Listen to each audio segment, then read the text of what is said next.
Assalamualaikum warahmatullahi wabarakatuh. Alhamdulillahilladzi an'ama 'alaina bi ni'matil iman wal islam.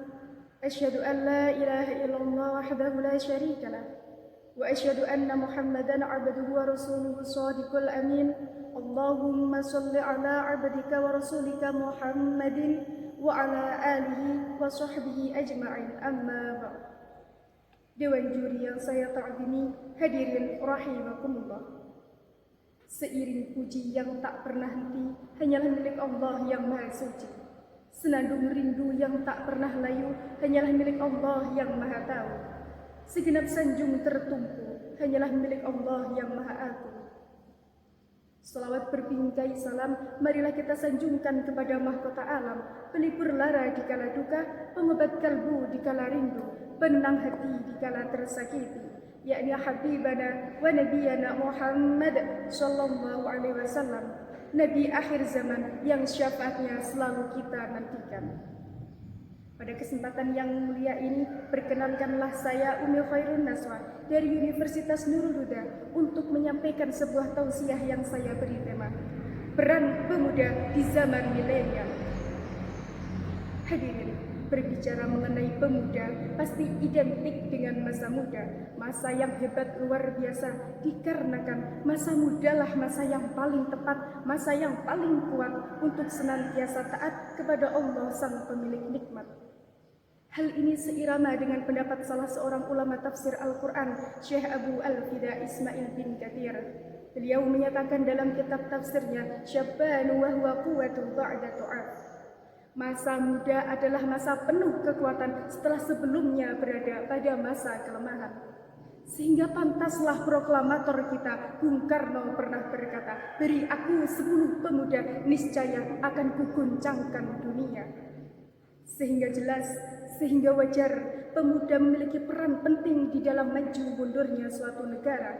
Pemuda merupakan tongkat estafet perjuangan di masa yang akan datang.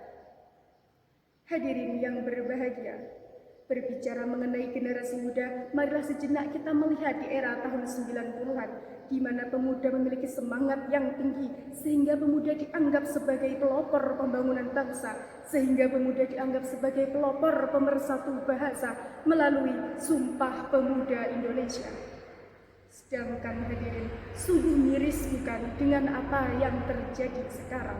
Kemerosotan moral kian merajalela, seolah-olah menjadi kultur, bahkan menyampingkan mana yang hak dan mana yang batil. Dimulai dari pergaulan bebas yang tak kenal batas, pembunuhan keji dengan cara mutilasi, sekelompok orang sepakat mati bersamaan dengan minum oplosan. Rasa isin wis podo diobral, rame-rame joget tiktokan demi konten sing penting viral. Moco story WA kuat jam-jaman, moco Quran moto sepet koyo dilakukan. Ninggalake ibadah wajib ora wedi, kelangan sinyal 4G koyo ketekanan malaikat juru pagi. Bahkan hadirin, masih banyak pemuda di luar sana yang berambut gimbal baju kumal, berlaga artis terkenal, padahal otake ora nonton.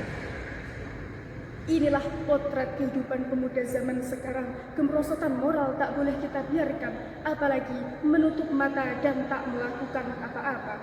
Terlebih menyalahkan media sosial sebagai penyebabnya. Dewan juri yang saya hormati, hadirin rahimakumullah. Diakui maupun tidak, era digital membawa dampak positif, di mana orang-orang semakin hebat, informasi kian mudah kita dapat. Berita kian mudah kita tangkap, tapi ingat hadirin, dengan carut-marutnya keadaan, kemerosotan moral kian merajalela, kebaikan kian diabaikan, kemungkaran kian diagungkan. Salah satu penyebabnya ialah will give negatif era disrupsi digital. Hadirin, kemudian pastilah timbul pertanyaan dalam hati kita, bagaimana cara kita sebagai pemuda harapan bangsa, juga harapan mertua dalam menghadapi dampak era disrupsi digital seperti saat ini? Jawabannya Imam Sayyid Al-Qutub dalam kitab Hayatul fil Islam memberikan solusi kepada kita dengan cara tarbiyatul fardiyah. Kita sebagai pemuda harus senantiasa semangat belajar ilmu pengetahuan sebagaimana Rasulullah SAW bersabda, Thalabul ilmi fardhatun ala kulli muslimin wal muslimatin. Mencari ilmu itu hukumnya wajib bagi setiap muslim laki-laki maupun muslim perempuan. Oleh karenanya kita harus senantiasa semangat belajar ilmu pengetahuan umum dan disertai dengan mendalami ilmu pengetahuan agama.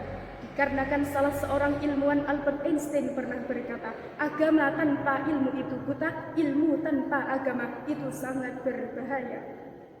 Bahkan Allah Subhanahu wa Ta'ala akan mengangkat derajat orang yang berilmu, beriman, dan bertakwa kepadanya. Hal ini telah diinformasikan oleh Allah dalam sebuah Quran surat Al-Mujadilah ayat 11. A'udzu billahi minasyaitonir rajim. Bismillahirrahmanirrahim.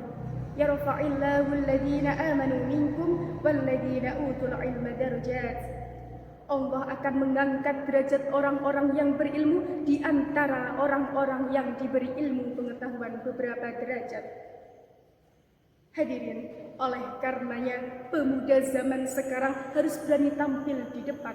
Pemuda zaman sekarang harus jadi pelopor bukan pengekor. Karena bangsa dan negeri ini tidak hanya butuh orang pintar, tetapi pemuda yang berotak London dan berhati Masjidil Haram. Semoga kita termasuk pemuda yang dekat dengan Allah, yang dijauhkan dari maksiat yang menimbulkan dosa, dan dekat dengan rahmat Allah yang Maha Kuasa. Sekian yang dapat saya sampaikan, kurang dan lebihnya saya mohon maaf yang sebesar-besarnya. Hidup sendirian tanpa kekasih, cukup sekian dan terima kasih. Billahi taufiq wal hidayah, warridha wal inayah. Wassalamualaikum warahmatullahi wabarakatuh.